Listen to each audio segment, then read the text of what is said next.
أنا شخصيا لا أعرف هذا التطبيق ولا أستخدمه، واسمه تيك توك.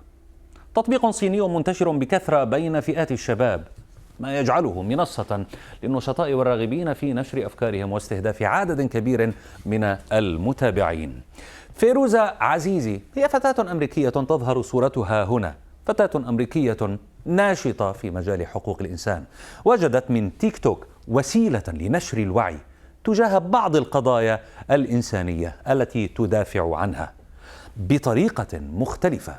نشرت فيروزة على حسابها على تيك توك يبدو أنه من الثواني الأولى أنه يحمل نصائح حول العناية بجمال المرأة، ولكن ليس هذا كل ما تقصده فيروزة. انظروا إلى الفيديو. أهلا بكم. سأريكم طريقة لتطويل رموشكم. أول شيء أحضروا مكبس الرموش وقوموا بلف رموشكم ثم ضعوه جانبا، واستخدموا هواتفكم للبحث عما يحدث في الصين، كيف يقومون بإلقاء مسلمين أبرياء في معسكرات الاعتقال ويفصلونهم عن عائلاتهم ويخطفونهم ويقتلونهم ويغتصبونهم ويجبرونهم على أكل لحم الخنزير وشرب الخمر وتغيير دينهم، وإن لم يفعلوا فسوف يقتلون بالطبع. الناس لا يعودون أحياء من تلك المعسكرات. هذا هولوكوست آخر ولا يتحدث عنه أحد حتى الآن. أرجوكم انتبهوا وانشروا الوعي. الفيديو حصد آلاف المشاهدات وتم نشره على مواقع التواصل الاجتماعي. مالفيسنت تقول: أنا معجبة بحقيقة أن شخصا على تيك توك قرر أن يكون ذكيا وحقيقيا وأن يصل إلى الأجيال الجديدة بدلا من عمل كذا كذا كذا، لكن عملي وشم ليصبح أجمل. ماذا عن فعل شيء ما في قدرتك لجعل العالم أفضل؟ لنجرب هذه القضية.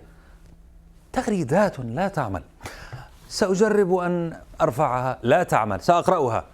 أنا شخصيا لا أستخدم التطبيقات الصينية نتيجة لكثرة الأبواب الخلفية التي بها، ولكني منبهر من استخدامك للتطبيق الصيني لنشر الوعي. الآن الشركة ستراقب المحتوى المتعلق بهونغ كونغ وشينجيانغ والإيغور.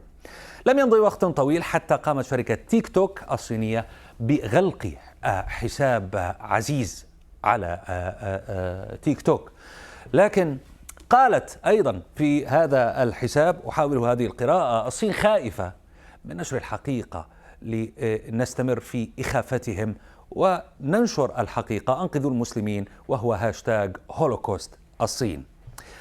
أغلق حساب فيروزة، وإغلاقه أثار تساؤلات حول الدور الذي يلعبه هذا التطبيق الصيني لإسكات مناهضي السياسات الصينية تجاه أقلية الإيغور.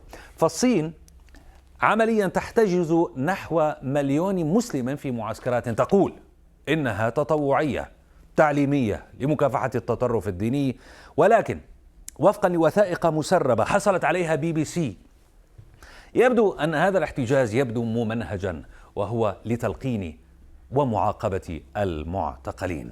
شركة تيك توك اعتذرت لفيروزة عزيز وقامت برفع الحجب عن حسابها، ونفت أن يكون السبب وراء ذلك هو انتقاد الصين، وقالت: الحجب جاء نتيجة سلوك مسبق قامت به فيروزة عزيز ذات 17 عاما وليس له علاقة بالسياسات في الصين.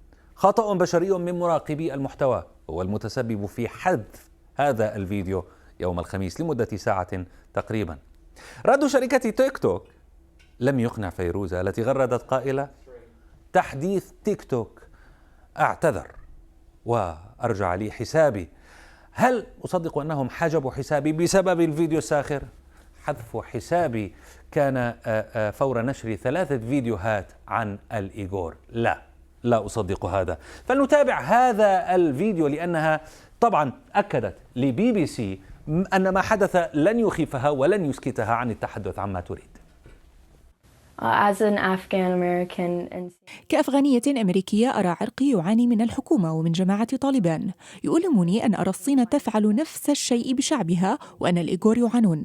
كمسلمة عانيت دائما من الاضطهاد والعنصرية، ولكن عندما رأيت هؤلاء الأشخاص يمرون بشيء فاق ما يمكن أن أتخيله، أحسست أنه يجب أن أنشر الوعي عن هذا الأمر. كل الناس يجب أن يتحدثوا عن هذا الأمر لأن الجميع صامت، الإعلام صامت، لذلك أعتقد أنه يجب أن أتحدث عن هذا كمسلمة وكأفغانية.